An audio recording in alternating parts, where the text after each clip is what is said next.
Bom, vamos então devagarzinho começar enquanto o pessoal termina de entrar aqui.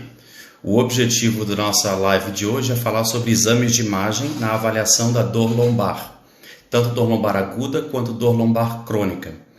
Hoje aqui essa live não é para fazer consultas, então se você tem uma dor, está com alguma dúvida com relação ao seu caso específico, isso é um outro momento.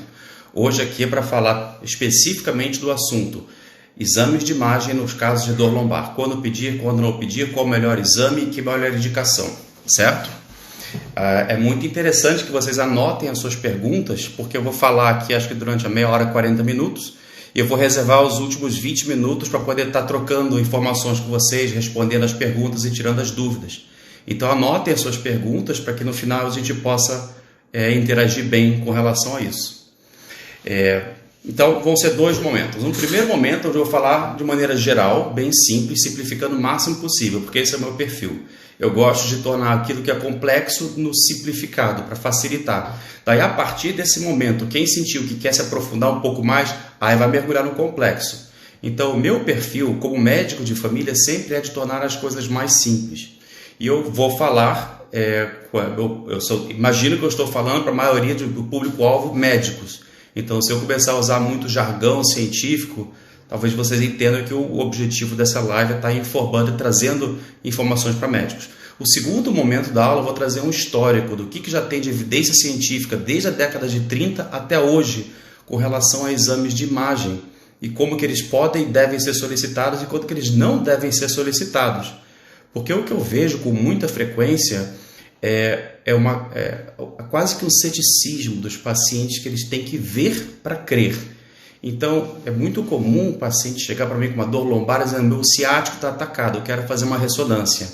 E fica com essa coisa na cabeça: minha hérnia está atacada de novo, doutor, o que eu faço? Tem que fazer um outro exame. Ô Márcio, boa noite.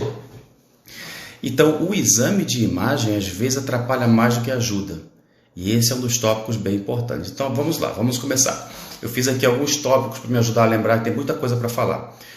Cada exame de imagem vai ter a sua sensibilidade, a sua especificidade. Por exemplo, um raio-x vai me dar uma certa quantidade de informação. Uma tomografia vai me dar muito mais informação, com muito mais sensibilidade e especificidade. Então, é importante entender isso. Primeiro, cada exame de imagem tem a sua sensibilidade, a sua especificidade na capacidade de detectar anormalidades e em diferentes estruturas. Então, por exemplo, não adianta pedir um raio-x para ver músculo, nem para ver tendão, nem ligamento. Então, ele é péssimo para isso. Se eu quiser ver osso, em pequenos detalhes no osso, talvez seja melhor pedir uma tomografia. Se eu quiser ver as partes moles, por exemplo, então, aí no caso os tendões, as lesões miotendíneas, a ultrassonografia é uma boa opção, a ressonância é uma boa opção. Então, é importante entender essa questão. Não tem um exame que seja ótimo para tudo, tá?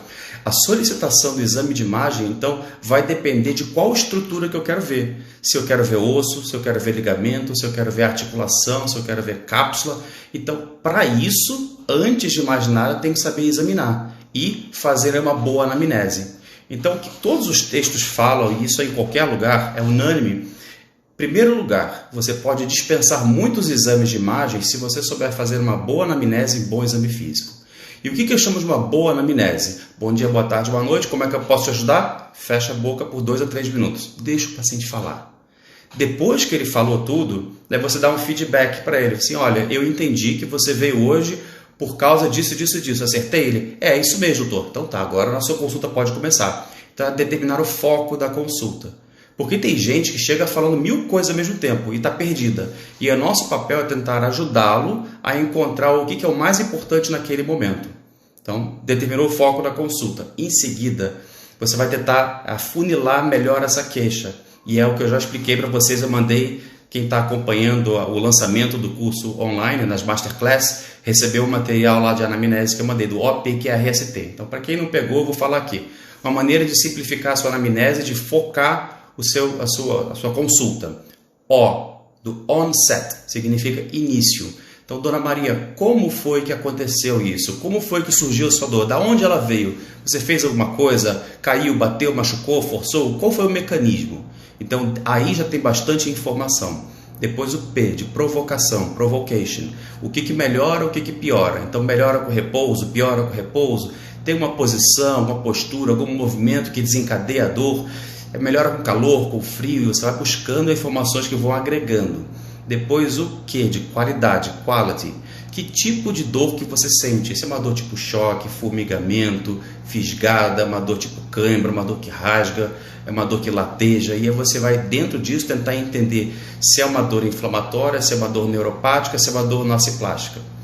Depois o OPQ-R, radiação, radiation. Essa dor espalha, ela irradia, porque se a dor não irradia, ela deve ser inflamatória.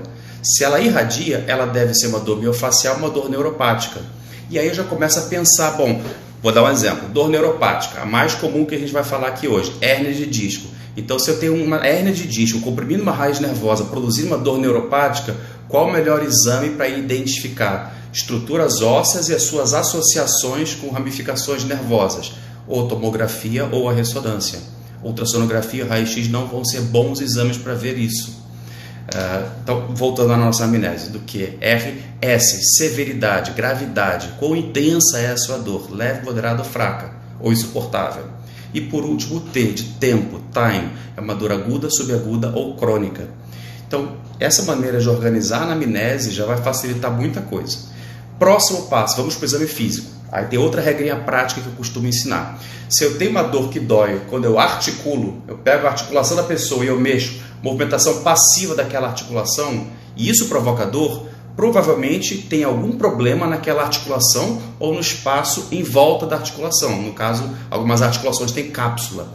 Então eu posso ter um problema na articulação, por exemplo, uma artrose ou uma lesão, ou no espaço periarticular. Por exemplo, nas bursas que podem estar ao redor, na cápsula, nas inserções ligamentosas e assim por diante.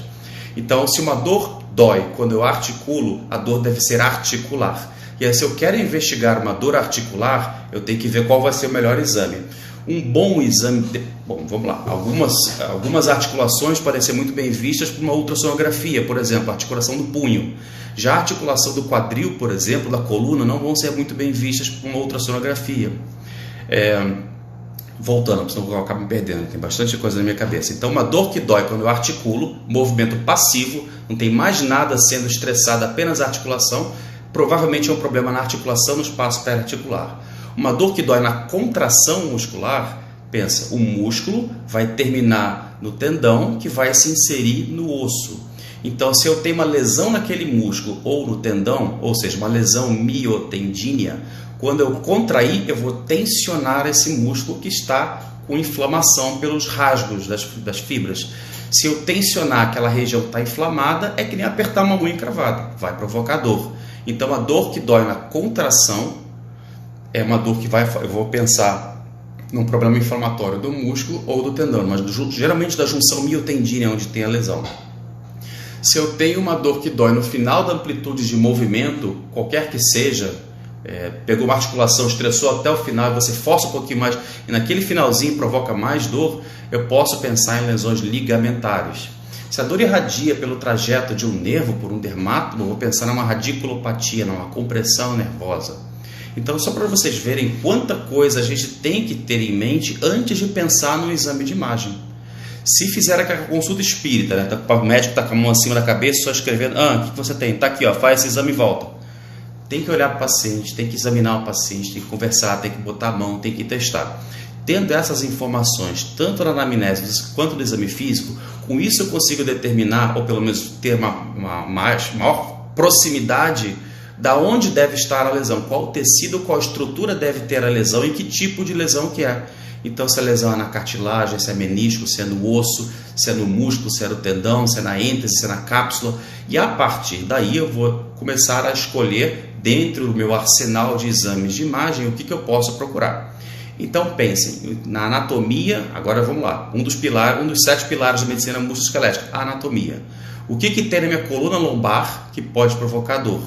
Eu posso pensar que eu tenho disco intervertebral, eu tenho a própria vértebra, eu tenho as articulações facetárias, eu tenho os ligamentos longitudinal anterior e posterior,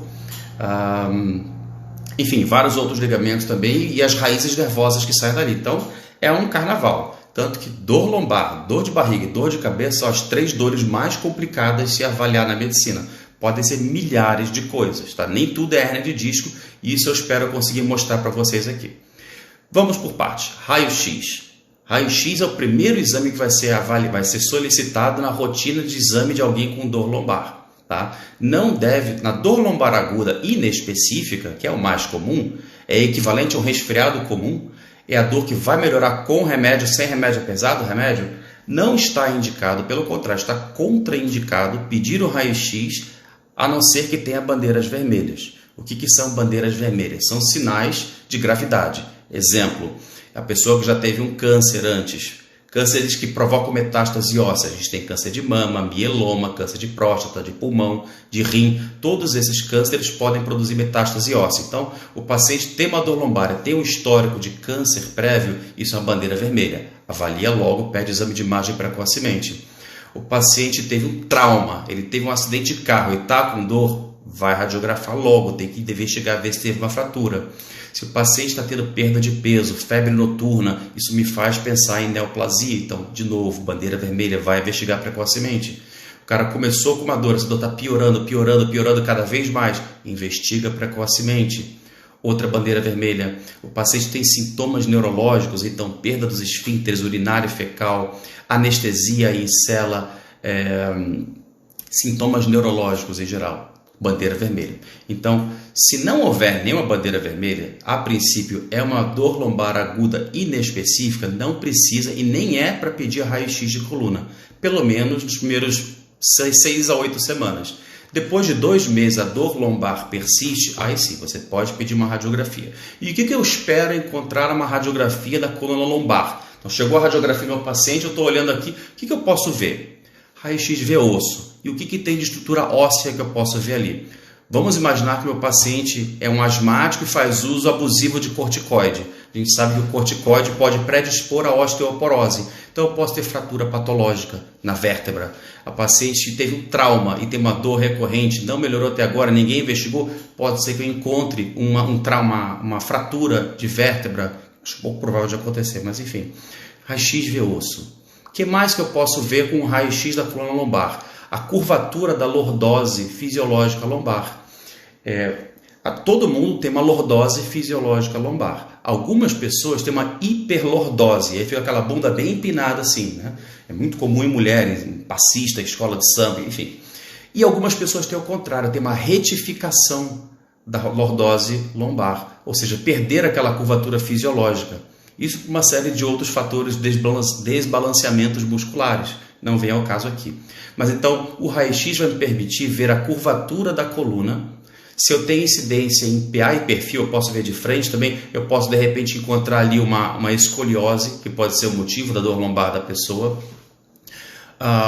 Eu posso ver a artrose na articulação facetária, que é uma causa bem comum. E eu posso ver osteófitos, que é um indicativo, é uma alteração degenerativa comum em qualquer tipo de artrose. Lembrando que a artrose é mais comum em velhinho, então tem mais uma informação aí. Você vai pedir exame de imagem também baseado na etiologia. Então a gente sabe que a artrose é mais comum em velhinho, é raro em paciente jovem. Então se eu quero ver artrose, um raio-x simples vai me adiantar. Eu não vou pensar em artrose no paciente jovem. Então é juntar as peças do quebra-cabeça, botar a caixinha para pensar e montar um raciocínio baseado em evidência e racional, que faça sentido. Muito bem. Então eu falei um pouquinho do raio-x na dor lombar.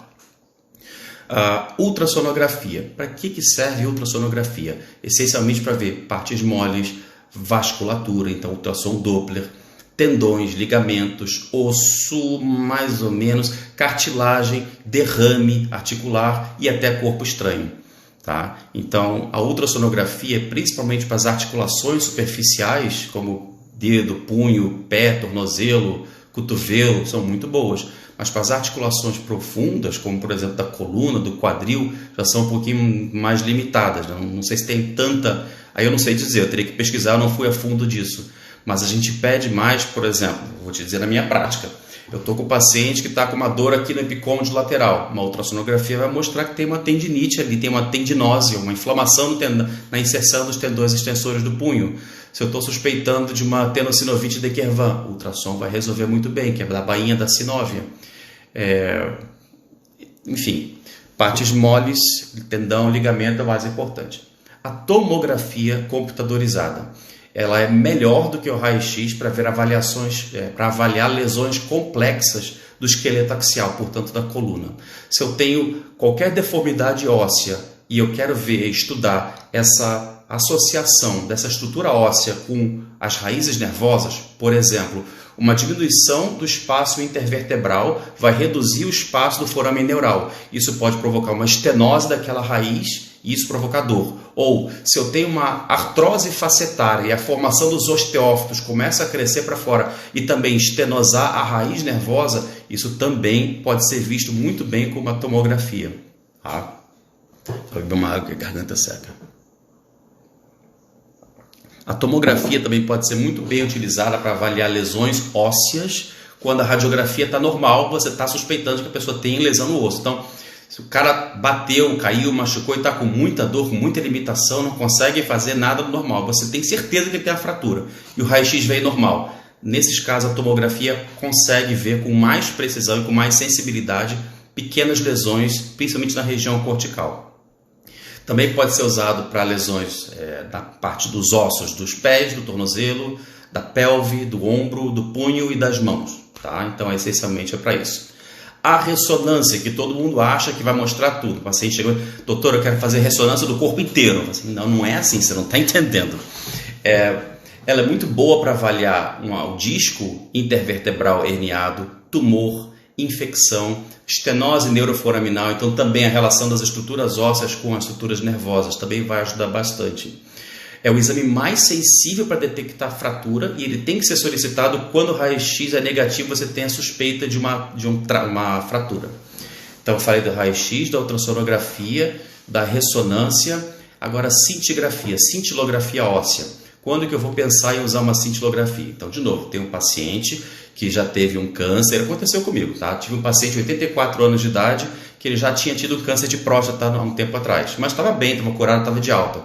E um dia ele tropeçou e caiu e ficou com dor lombar. Na mesma hora eu pedi uma radiografia, não me lembro se eu pedi de cara uma ressonância do caso dele ou a radiografia, não sei, não lembro. O caso foi que veio lesão lítica na coluna lombar. Então ele já devia estar com uma recidiva daquele câncer já com metástase óssea. Então, o próximo foi a radiografia que eu pedi. Eu pedi uma radiografia e veio com lesões líticas. E aí, então, o próximo exame a ser solicitado é a cintilografia óssea para detectar metástase pelo corpo. Tá? Então, a cintilografia não é o primeiro exame de rastreio que a gente faz quando estiver suspeitando de lesão lítica. Ele é a radiografia. Se a radiografia mostrou alguma coisa sugestiva, aí sim a gente parte para complementar o estudo com uma cintilografia. Bom, então essa foi a primeira parte da aula, da live, que eu gostaria de compartilhar com vocês. São noções gerais sobre a solicitação de exames de imagem. Tá? Agora vamos puxar um pouco do histórico, a parte que eu fiquei encantado que eu consegui descobrir.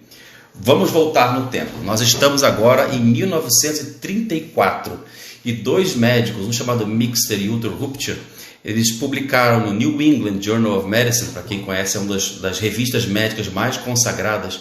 Em 1934, eles publicaram um estudo que falava sobre a ruptura do disco intervertebral e a compressão de uma raiz nervosa. Surgia ali, então, a teoria da compressão de uma raiz nervosa. A partir dali, começou-se a compreender, eles tiveram esse entendimento de que uma hérnia de disco, comprimindo uma raiz nervosa, seria responsável pela dor do paciente. Logo, eu tenho que operar aquela hérnia, tirar para diminuir a compressão e aí sim eu ter a recuperação do meu paciente. Então, eu botei meu laptop aqui atrás, eu não consigo projetar, mas se vocês quiserem, depois eu boto as referências bibliográficas dos artigos. Então, aqui a gente pode ver, olha, uma hérnia de disco comprimindo uma raiz nervosa. E nessa época, em 34, eles acreditavam que a ruptura do disco poderia causar dor na região lombar e na perna devido à pressão da raiz nervosa. E isso foi publicado, está aqui. Bom, em 1947, já foi quase uma década depois, um outro estudo foi feito, onde eles descobriram que a dor do disco intervertebral, ela irradiava num padrão esclerotômico. Aí vamos lá, isso é uma informação para algumas pessoas talvez seja nova. O que a gente está acostumado a pensar são nos dermátomos, e aqui estão eles. Então a gente tem o teste de Lazeg na hérnia de disco, a gente está acostumado, eleva a perna e o paciente vai reproduzir a dor por todo o dermátomo de L5, S1. Isso é o mais comum da gente ver na hérnia de disco. Então, tem a compressão de uma raiz nervosa. Essa compressão dessa raiz nervosa vai liberar potenciais de ação nessa raiz. Então, a dor vai irradiar tipo o choque, tipo queimação, tipo formigamento naquele dermátomo. Ok. Só que existem outros padrões de referência da dor à distância. O outro deles é a dor esclerotômica. E o outro ainda é a dor miotômica. Tá? A dor esclerotômica tem a ver com o padrão de radiação quando eu tenho choque de estruturas ósseas, uma com as outras. E nesse estudo daqui, olha aqui, só botar mais de próximo para vocês entenderem melhor. Os padrões de radiação esclerotômica, para vocês verem, aqui é o padrão de radiação dos esclerótomos de L5, a face anterior da coxa, e olha aqui, na face posterior da região lombar. S1, o padrão de radiação esclerotômica de S1 é bem semelhante ao padrão de radiação dermatômica.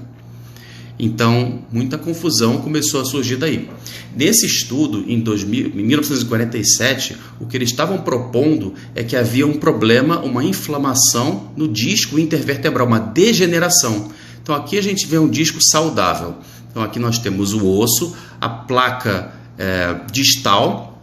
Nessa placa distal, quando ela está degenerada, está calcificada, eu tenho um espessamento do osso subcortical aqui, e aí então dificulta a vascularização para liberar os nutrientes para o disco intervertebral aqui. Tá? Isso foi em 1947. Então aqui eles estavam sugerindo que a dor pudesse ter uma origem discogênica, mas ainda não estava comprovado que havia inervação no disco. Até então eles achavam que o disco não podia ser. Somente em 1958 que alguém desafiou essa teoria. Em 1958, então, esse cara, o Smith e Wright, eles publicaram esse estudo. E foi muito interessante. Até então eles acreditavam que era a compressão da raiz nervosa que poderia provocar dor. Eles falaram assim, bom, se realmente é isso, vamos fazer o seguinte, vamos operar uma galera. Então eles operaram, vou mostrar aqui para vocês. Eles operaram acho que 8 pacientes diferentes. Então eles tiraram, através da região posterior aqui, tiraram a parte da vértebra que estava no caminho, tiraram o ligamento flavo que está aqui, e aí eles removeram o tecido herniado, e aí acabou a compressão. Mas eles não pararam por aí. O que eles fizeram? Depois da cirurgia, eles passaram um fio de nylon em volta da raiz nervosa e deixaram para fora da pele. E aí vem a parte mais interessante. Dos 8 pacientes que eles operaram, se não me engano, 4, eles puxaram aquele fio que estava para fora da pele no primeiro dia pós-operatório. E o paciente não sentiu dor. Então eles estavam com um cordão, um fio de nylon em volta da raiz nervosa, agora puxando ele para tentar simular, para tentar fazer o mesmo mecanismo de pressão em cima da raiz, para ver se isso poderia provocar dor. Os pacientes não tiveram dor. Depois eles tiveram um paciente no quarto dia de pós-operatório, testaram, o paciente não sentiu dor. E o restante dos pacientes foi no 14º dia pós-operatório, tracionaram e ninguém sentiu dor. Ou seja, tracionar raízes nervosas saudáveis não provoca dor. E aqui então começava a se desmanchar essa ideia de que a simples compressão da raiz nervosa era a causa da dor. Só uma pausa então, para e pensa. Abaulamento discal, hérnia de disco, muita gente tem e não sabe. Então não é o fato, quando eu faço uma ressonância magnética da coluna e aparece lá uma hérnia de disco, é comum a pessoa não sentir nada. E isso está tudo bem. Então uma raiz nervosa saudável não vai produzir dor. Tá? Aí, vamos voltar para lá.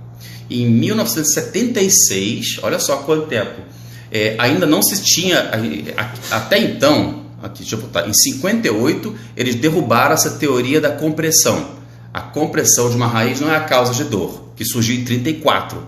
Daí, em 76, só na década de 70, eles começaram a pensar, bom, então talvez a causa da dor deva ser o disco intervertebral. Só que ninguém sabia se o disco intervertebral tinha inervação, tinha neurônio nociceptivo capaz de sentir, perceber dor. E aí então, na década de 80, esse pesquisador Nikolai Bogduk, ele fez uma pesquisa e começou a ver que, com o tempo e com a degeneração, o disco intervertebral, tanto suas fibras externas quanto internas, haviam rasgos, haviam tears, rasgos mesmo, né? E aí, por conta disso, existia uma nova vascularização. Em 83, então, 2 anos depois, ele atualizou a pesquisa dele e aí sim ele conseguiu descrever que existe inervação sim para dentro do ânulo fibroso. Então, ele descobriu que os nervos sinovertebrais que estão aqui ao redor dele têm projeções para dentro do disco intervertebral. E em 87, olha só, não está tão distante ainda, publicaram esse artigo daqui para tentar descobrir assim, da onde está vindo a dor. O que eles fizeram aqui? Eles operaram uma série de pacientes. Deixa eu ver onde é que está. Depois eu volto aqui. Isso, aqui. Operaram esse artigo daqui de 91. Operaram 700 pacientes submetidos à cirurgia da coluna. Somente com anestesia local, porque eles queriam ir tocando de tecido em tecido para ver onde é que estava a dor. Então eles faziam anestesia local, abria e aí mexendo aqui, mexe ali, puxa daqui e ia vendo o que provocava dor. O que eles perceberam? A dor lombar foi reproduzida por diversos tecidos, porém o que mais prevaleceu de dor de longe foi a camada externa do ânulo fibroso. Então, de todos os tecidos que eles mexeram durante a cirurgia lombar, o que mais provocava dor era a camada externa do disco intervertebral. A fáscia tóraco-lombar pode ser tocada ou cortada sem produzir absolutamente nenhuma dor. Outra conclusão que eles tiveram: as dores provenientes de pressão nos músculos eram provenientes, na verdade, de vasos e nervos locais ao invés do próprio músculo. E a raiz nervosa normal, que não está comprimida e que não é estendida, ela era completamente insensível à dor. Por último, apesar de tudo que já foi dito sobre os músculos, o osso, fáscia e osso, como sendo fonte da dor, esses tecidos eram muito insensíveis. Então, eles viram que músculo, fáscia e osso praticamente não provocava dor nenhuma. Então, voltando aqui. Em 87, o Mooney publicou esse artigo para tentar descobrir de onde estava vindo a dor. E aí, esse artigo daqui é de 2015, que foi feito sobre a questão do disco intervertebral como se fosse uma esponja. Então, pensa na cozinha. Você tem aquela esponja verde e amarela, né? Quando ela está nova, ela está bem durinha, mas depois de 1 mês, 2 meses, ela fica bem surrada, fica quase que, sei lá, uma panqueca amassada, não é assim? O nosso disco intervertebral é bem parecido. Essa esponja, quando é nova, você mergulha dentro d'água, ela absorve bastante água. Quando você aperta ela, ela joga fora aquela água toda. Então, o nosso disco intervertebral, nesse estudo foi mostrado isso. O que acontecia? Quando a gente está de pé, aqui, quando a gente está de pé, o peso da nossa coluna em cima do disco intervertebral produz uma certa pressão. E aqui está no momento neutro. Quando eu flexiono a minha coluna ou quando eu estou sentado, a posição de flexão faz com que os vetores de tração empurram o núcleo pulposo para a região posterior. E essa pressão em cima do disco intervertebral desidrata o disco. Como assim, Alexandre? O disco intervertebral, e aqui vem a parte mais importante, tá? Ele precisa de nutrientes. Essas fibras anulares que tem aqui ao redor do núcleo pulposo, elas são feitas de elastina. Elastina é uma proteína, e assim como qualquer outra proteína, para poder se replicar, para poder se regenerar, ela precisa de nutrientes. No caso aqui precisa de água, oxigênio, aminoácidos e glicose. E esses nutrientes vão chegar por difusão facilitada dessa placa distal que tem aqui na cartilagem, certo? Cadê? Então, essa vascularização que tem aqui. Acontece que, no caso de artrose, essa placa distal ela fica muito espessa, muito robusta, a vascularização é reduzida, chega a cada vez menos nutrientes. Ou seja, aquelas fibras de elastina começam a ficar desnutridas. Elas começam a perder seus nutrientes e perder a capacidade de regenerar. Logo, começa a ter pequenas fissuras no ânulo fibroso. E assim começa o processo de abaulamento discal, porque vai ficando cada vez mais frágil. Então tem muito a ver com o processo de compressão e relaxamento, de estar o tempo todo colocando muita pressão em cima do nosso disco intervertebral, que foi o que esse estudo aqui mostrou. Então, se eu fico muito tempo sentado, que é a rotina da maior parte das pessoas hoje, ainda mais agora na quarentena, né? Tá todo mundo agora sentado olhando para essa live. Se a gente passa muito tempo sentado, a gente está desidratando o nosso disco. Então, em média, eu vou chutar que as pessoas ficam sentadas ou de pé de 12 a 18 horas por dia e dormem em média de 6 a 8 horas por noite. Então, a maior parte do tempo a gente está desidratando o nosso disco intervertebral. Quanto mais desidratado o meu disco intervertebral, menos nutrientes ele tem para reproduzir as fibras de elastina. Quanto menos nutrientes ele tem para reproduzir essas fibras de elastina, maior a chance delas começarem a romper. E aí, com isso, começar o processo degenerativo que vai levar, então, à futura hérnia de disco, que está aqui. Então, vocês percebem que são várias camadas, aqui a gente vê melhor, né? E elas vão aos poucos degenerando, rompendo, porque agora elas estão desnutridas, não tem mais a capacidade de regenerar, até então que a gente tem a ruptura. Uma outra coisa que acontece também é o seguinte, cigarro tem nicotina, e a gente sabe que nicotina faz vasoconstricção. Então, se eu já tinha pouco sangue chegando aqui, quem fuma chega menos sangue ainda, aumenta ainda mais a chegada de nutrientes para os discos intervertebrais, acelera o processo degenerativo e de ruptura dessas fibras e, consequentemente, da hérnia de disco. Então, fumar pode atrapalhar, pode favorecer? Pode. Seguindo na nossa linha do tempo, agora é 2006, esse artigo daqui sobre os discos intervertebrais degenerados e a inervação deles diz o seguinte: tanto a camada externa, aqui o artigo, eu posso compartilhar todos os artigos com vocês depois, tá? Tanto a camada externa quanto a interna do ânulo fibroso tem fibras sensoriais nervosas para dor.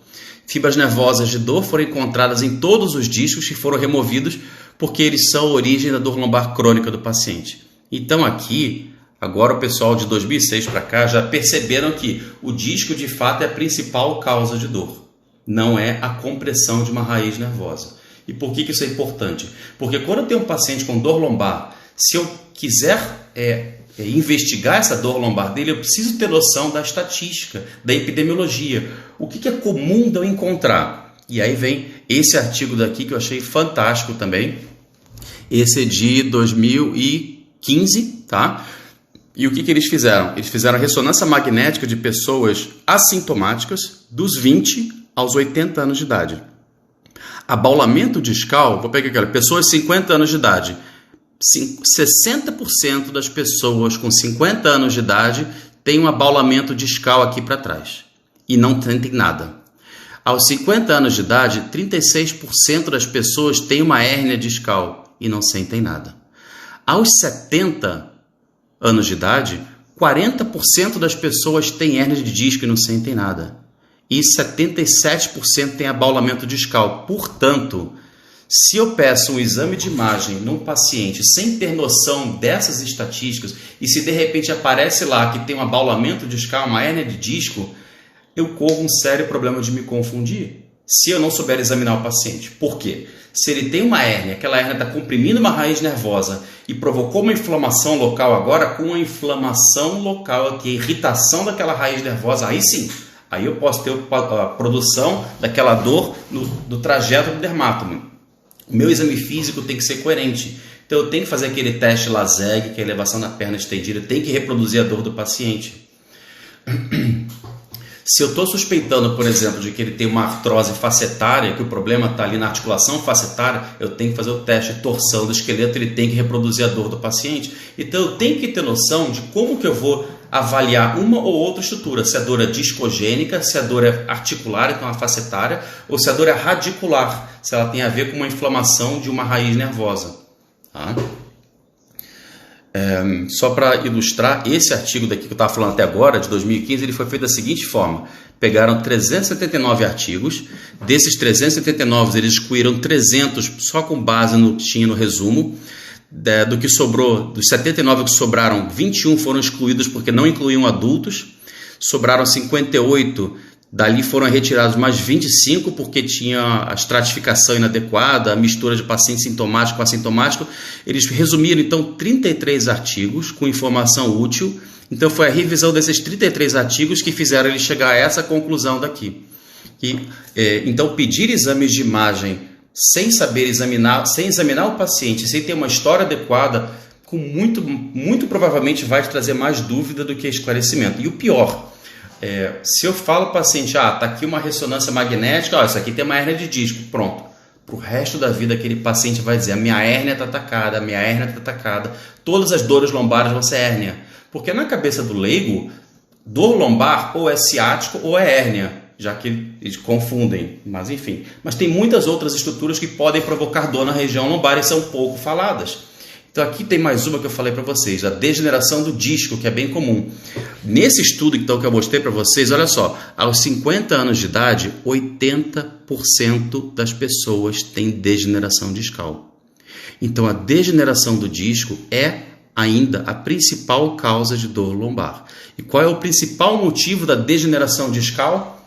Nossa postura, ficar muito tempo sentado, sedentário, pegando peso de maneira inadequada, ou seja, desidratando o disco com muita frequência. Seguindo adiante, em 2016 agora temos aqui mais um do New England mostrando que o disco intervertebral herniado, a história natural da hérnia de disco é diminuição da dor em 87% dos pacientes dentro de 3 meses. Então, pelo amor de Deus, mesmo que o paciente já chegue para você com uma ressonância mostrando que ele tem uma hérnia, você está autorizado, claro, salvo os casos que tenham emergência, salvo nos casos bandeira vermelha. Mas o cara chegou e tem uma hérnia de disco naquela ressonância, você está autorizado a fazer um tratamento conservador durante 2 a 3 meses e observar como é que o paciente vai evoluir. Por quê? E 87% das vezes ele vai melhorar. Tá? Outra, hérnia de disco é a principal causa de ciatalgia, mas ela também é detectada na ressonância e tomografia de pessoas assintomáticas, como eu havia dito. E aí, a última informação que eu queria trazer, que é muito pertinente, deixa eu só encontrar, aqui, achei, essa imagem daqui. Então, vamos entender uma coisa, o que provoca a degeneração disso? Isso aqui é um disco degenerado, isso aqui é um disco protruso, isso aqui é um disco extruso, isso aqui é um sequestro discal. Certo? O núcleo pulposo que está ali dentro do disco intervertebral, não sei se vocês estão vendo direitinho aqui, essa parte mais escura, ele está no ambiente hermeticamente fechado. Lá dentro do disco intervertebral não tem contato com mais nada, não provoca inflamação. Mas quando o conteúdo do núcleo pulposo sai do disco intervertebral, ele provoca uma reação inflamatória naquela região. E a reação inflamatória tem a liberação de substâncias, de citocinas inflamatórias, são substâncias algiogênicas que vão produzir dor e inflamação, dor e sensibilização. E logo ali atrás, para onde a hérnia tende a escorregar, tem uma raiz nervosa. Então, essa inflamação e essas citocinas inflamatórias podem sensibilizar a raiz nervosa, que está comprimida. E agora sim a gente tem a típica hérnia de disco irradiada pela região lombar. Aí tem mais coisa. A gente está acostumado a pensar que a ciatalgia, a hérnia de disco, sempre vai irradiar pelo bumbum, pela face posterior da coxa, da perna até a planta do pé. Esse é o tradicional. Só que isso acontece quando a hérnia é na altura de L5, S1. Se a hérnia for na altura de L3, L4, L2, L1, esses ramos, essas raízes nervosas vão formar o nervo femoral, que passa na face anterior da coxa. Portanto, tem que fazer o contrário do Lazega, tem que estar com o paciente barriga para baixo, flexionar o joelho para esticar o quadríceps. Por quê? Porque o nervo femoral passa bem ali em cima. A estratégia do teste não é fazer um estiramento tracionar aquela raiz nervosa para ver se reproduz a dor do paciente? Então, se a dor lombar, se a hérnia de disco for alta, eu tenho que fazer o estiramento no nervo femoral. Se a hérnia de disco for baixa, eu tenho que fazer a elevação da perna estendida, que é o Lazega. Deixa eu ver aqui agora onde é que eu estava. Dá para me perder aqui, vocês estão vendo que é bastante coisa, né? Assim, passamos do artigo do New England de 2016. Agora, eu estava falando até agora de diagnóstico, vou falar um pouco de tratamento. Em 1985, o Willis fez um estudo com quiropraxia no manejo da dor lombar. O que ele fez? Pegou 283 pacientes que tinham falha terapêutica com tratamento conservador ou com cirurgia e que estavam totalmente incapacitados.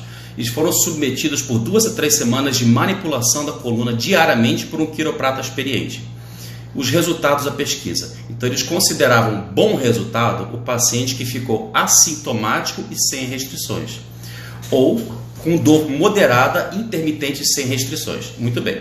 Dos 283 pacientes com falha terapêutica em que eles submeteram a 2 a 3 semanas de manipulação da coluna, 81% dos pacientes com dor referida atingiram bons resultados, ou seja, ficaram assintomáticos. 81% dos pacientes. E 48% dos pacientes que tinham uma síndrome compressiva por hérnia ou estenose espinal conseguiram ficar assintomáticos ou sem restrições. Por quê?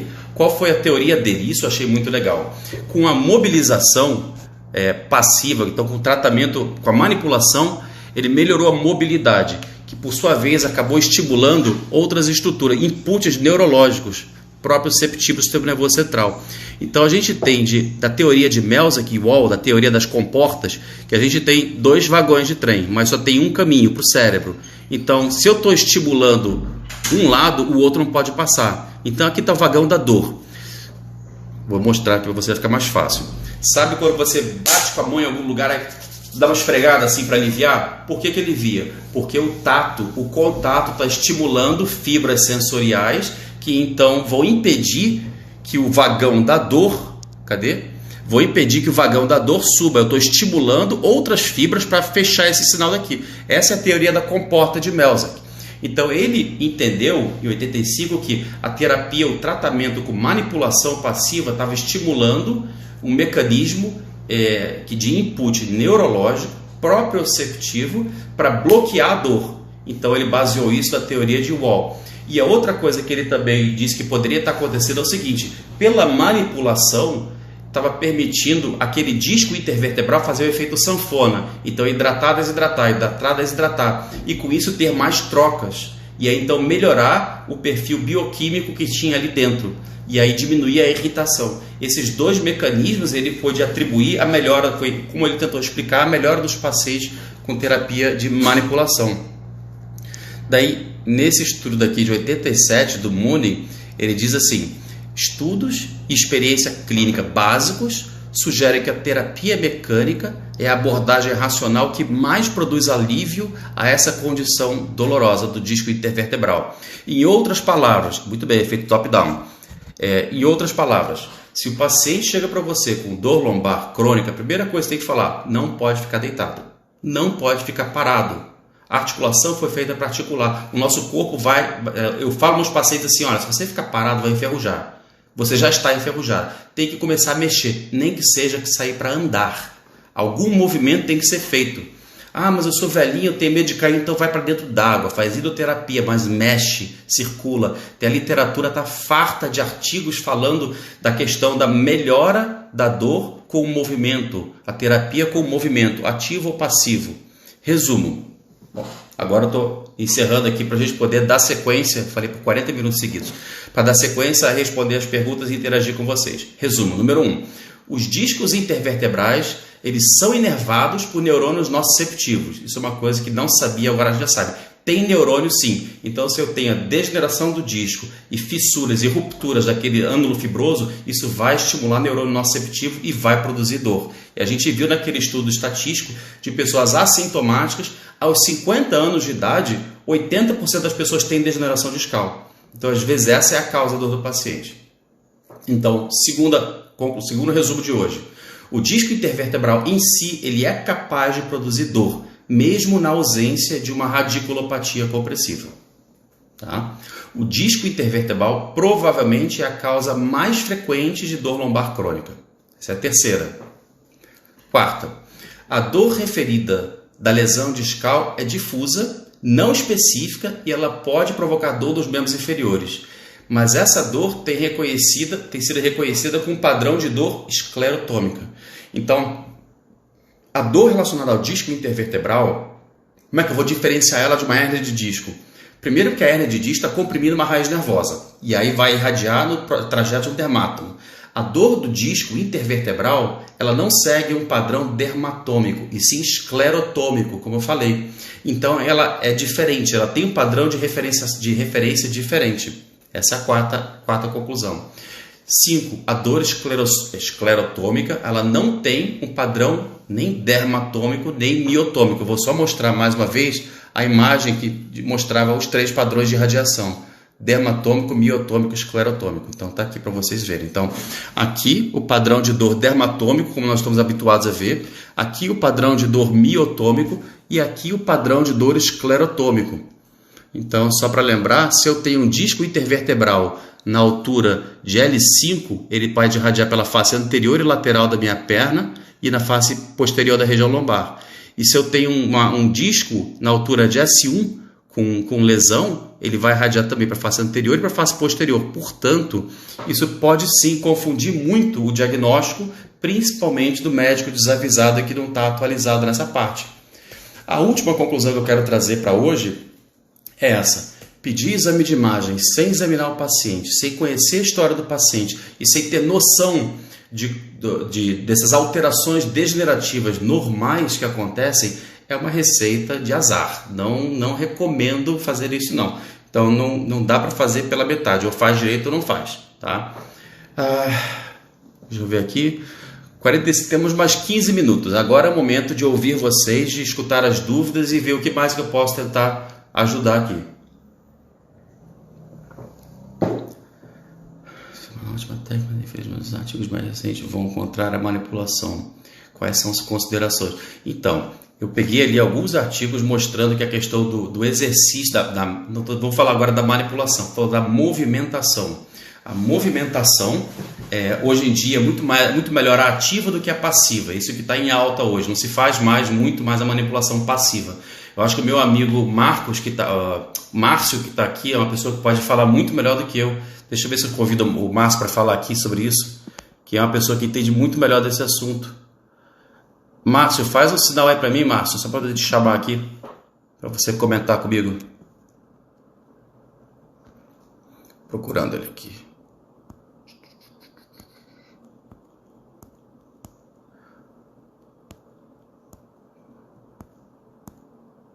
Meu Deus, tem bastante gente.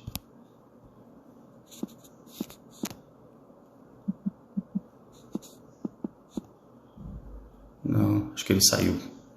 Bom, vamos ver as próximas perguntas aqui. Mas eu não sou fisioterapeuta, eu não tenho a pretensão de dizer ao fisioterapeuta o que é melhor e o que é pior, mas do que eu aprendi com os fisioterapeutas que eu acompanho é que hoje em dia o melhor tratamento para dor lombar em geral não é manipulação passiva e sim ativa. Os fisioterapeutas que me acompanham aqui talvez possam complementar. Quer me ajudar aí? Pode te ajudar. Fala aí. Tem muita... Tem uma pergunta da Sociedade Brasileira de Medicina de Família. Quando solicitar VSG... ultrassonografia. Onde é que tá? Quando solicitar... Aqui. Quando solicitar... GT Saúde e Espiritualidade Sociedade Brasileira está perguntando. Quando solicitar VSG PCR proteína C reativa, mas VSG... Na VHS que você quis dizer, eu não entendi a pergunta. Deve ser solicitado a raio-x paciente acima de 50 anos com dor lombar aguda, sem outros fatores de risco? Tá, agora sim. Quando que a gente pede a raio-x, no caso de dor lombar aguda? Se tem bandeira vermelha, pede logo. Aí tem que saber quais são as bandeiras vermelhas, já falei aqui. Se não tem bandeira vermelha e é uma dor lombar aguda inespecífica, está proscrito. Não é para pedir raio-x nos primeiros 2 meses. Depois de 2 meses, se a dor persistir, apesar de tudo, aí sim. Aí você começa a investigação com o exame de imagem. Raio-x vê bem metástase óssea? Não, Rafaela. Mas é o primeiro exame que a gente faz para investigar na triagem. Então você, como eu, tem um paciente que teve um câncer de próstata, é bem velhinho, começou com dor lombar, você pede uma radiografia logo, você não espera 2 meses. Na radiografia, vê ali uma lesão lítica, você parte para a cintilografia para investigar melhor isso daí, ainda mais tendo um histórico desse. Manipulação tem bom efeito em determinados subgrupos e em determinado momento da reabilitação, porém não substitui exercício. Exatamente, Nath Físio. Exercício é o que eu falo para os meus pacientes. Não adianta querer que eu vá resolver os seus problemas de vida todos. Eu vou no máximo te orientar e te sugerir. Agora, quem tem que fazer o tratamento todo é o próprio paciente. E aí vem o próximo passo, é motivar o paciente para levantar a bunda da cadeira e assumir a responsabilidade. Porque criou-se essa cultura de que tomando um remedinho e indo no médico, fazendo exame, vai tudo se resolver. É que nem levar o carro para a mecânica. Não é assim que funciona. É a pessoa que tem que se dar conta de que ela provocou aquilo, de que ela degenerou o corpo dela. Por quê? Toma Coca-Cola o dia inteiro, come cheeseburger, pizza, senta de qualquer jeito, não está preocupado, está barrigudo. Essas coisas todas têm que mudar. As hernias de disco melhoram em 3 meses. Por que motivo? Porque é a história natural da doença, Rafaela. Tem um estudo que fala sobre isso. Quanto pior a hérnia, quanto pior, se for um caso de sequestro, por exemplo, então, quanto maior a gravidade do problema ali com o disco, maiores as chances dele se resolver. Agora, eu não tenho de cabeça esses números aqui, mas eu posso te dizer assim, um abaulamento discal só vai melhorar espontaneamente em aproximadamente 16% dos casos. Agora, uma hérnia extrusa, sequestrada, que é uma hérnia rota completamente, essa vai melhorar em mais de 80% dos casos. Não sei te explicar o mecanismo fisiopatológico disso, mas isso é um estudo estatístico que mostra, eu posso compartilhar depois com você. Rafaela Zandavali. Qual o benefício real da risotomia? Eu não sou ortopedista, cara. Isso aí tem que perguntar para quem faz risotomia. Talvez eles possam te responder melhor isso, tá? Então, gente, só para revisar, eu sou médico de família, eu não sou fisioterapeuta e eu atendo pacientes na atenção primária. O que é isso? Pacientes de baixa complexidade. São os casos mais comuns de dor que eu vejo. Os casos complexos eu mando para o especialista, eu mando para o ortopedista, eu peço ajuda do fisioterapeuta, eu mando para o fisiatra. E assim por diante, tá? Vamos ver. Tentando ver as perguntas. Quando solicitar provas inflamatórias? Excelente pergunta, Rafaela. Então, se eu tenho um paciente que já foi manipulado, fez cirurgia e você está suspeitando de uma infecção, de uma osteomielite, por exemplo, não adianta pedir hemograma. Hemograma pode vir normal. Tem que pedir o VHS, proteína C reativa e investigar com exames de imagem, tá? Então, para quem, no meu caso, quem lida com a atenção primária, dificilmente está vendo paciente pós-operatório, então é raríssimo. Agora, o ortopedista está toda hora vendo paciente pós-operatório, esse sim tem que ficar mais de olho nisso. Mas a grande dica é isso: quando você está suspeitando de infecção no osso, não espere um hemograma apresentar leucocitose. Não vai dar, não é o que se pede.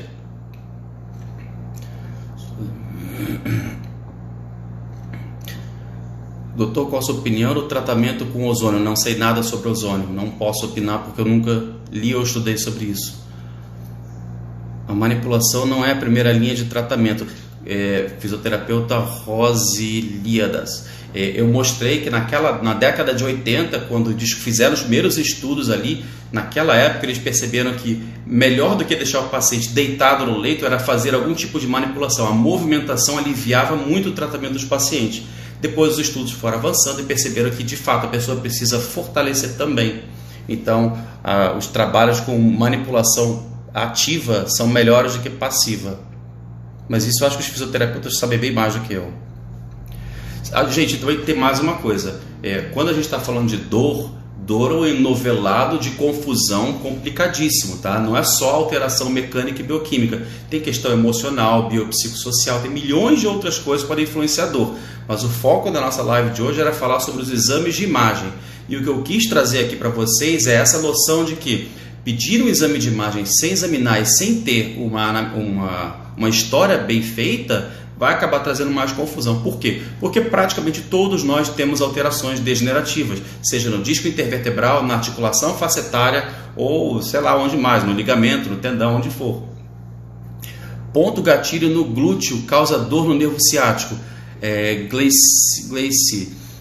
Não. Ponto gatilho no glúteo mínimo produz um padrão de dor miotômica que irradia no mesmo trajeto do nervo ciático, portanto é um grande diagnóstico diferencial. Tem muitas pessoas que acham que tem hérnia de disco porque a dor irradia pelo glúteo, face posterior da coxa, da panturrilha até o calcanhar, e na verdade aquilo dali pode ser um ponto gatilho no glúteo mínimo, tá? Dr. Michael, o mecanismo é um processo de inflamação no espaço epidural. Assim ocorre uma ação protetora do nosso organismo, fazendo a fagocitose. Assim ocorre... Tá respondendo como que a hérnia pode ser reabsorvida espontaneamente. Obrigado, Michael. Valeu, não sabia dessa. Pode explicar sobre a sacro e leite. Está fugindo um pouco do tema, não vai dar tempo, faltam mais 5 minutos para fechar. Vai ficar para a próxima live. Precisamos divulgar mais entre os MFC. Obrigado, é o que eu estou tentando fazer. Você pode disponibilizar esses artigos, com certeza posso disponibilizar sim, com muito prazer. Meu objetivo é ajudar o maior número de médicos possível. Raio-X, sinais de bandeira vermelha, na visualização de tecidos moles também? Depende, cara. Assim, das bandeiras vermelhas, Freitas Físio, né? Tem que ver o que, de novo, o começo da aula. O que você está suspeitando que o paciente tem? É uma fratura? É um tumor? É uma infecção? Que aí poderia ser no osso. Se é no osso, vale a pena pedir um raio-x. Mas se for parte mole, raio-x não vê parte mole, a não ser que seja alguma coisa calcificada ali. Dor na região cervical que não vou curada com artrodese. Pode ser dor miofacial? Cara, pode ser mil coisas. Difícil responder com tão pouca informação. Essa live fica gravada para termos acesso às explicações novamente? Sim, vai ficar disponibilizada. Inclusive eu vou gravar e vou passar no meu canal do YouTube. Então quem não me acompanha ainda, nós temos um canal no YouTube que é Músculo-Esquelética e eu disponibilizo lá tudo também. Nós temos o site Medicina Músculo-Esquelética e esse Instagram, e a gente está divulgando tudo por aqui. Para finalizar então, gente, não vai dar para responder tudo porque tem agora só mais 3 minutos antes de fechar a nossa live. Para quem não está sabendo ainda, eu estou fazendo uma série de masterclass essa semana falando sobre os principais, como melhorar, como empoderar os médicos no manejo diagnóstico das dores. O título é esse, Empoderando o Médico no Manejo das Dores. Vale a pena assistir, os comentários que eu tenho recebido têm sido muito bacanas. O foco principal é para profissionais da área da saúde, mas mais especificamente para colegas como eu que trabalham na atenção primária, mas que o conteúdo que eu estou colocando ali é válido para todo mundo que atua como profissional da área da saúde. Então, quem quiser se inscrever, tem o link no meu Instagram ali, só pegar e se inscrever, já dá para assistir a aula 1 e 2 e amanhã vai ser liberada a 3ª aula. E eu acho que vale a pena, pelos comentários que eu tenho escutado das pessoas aí, o pessoal está gostando. Então, fica aqui. Última dica. Segunda-feira agora, às 9 horas da noite, temos uma outra live com um cara que é sensacional, o Dr. Fabiano Barcelos. Ele é um médico cardiologista, colega meu de infância, que eu não vou estragar a surpresa. Vocês não percam de maneira alguma. Esse cara, assim, é sensacional, assim, Deus do céu e ele da terra. Nós vamos falar sobre... também não vou... Venham ver, fiquem curiosos e venham na segunda-feira à noite assistir essa nossa live. Tá legal? Pessoal, muito obrigado pelos comentários, pela presença, pela paciência comigo. Eu sei que eu falo muito. E fica aqui meu forte abraço. Até o nosso próximo vídeo.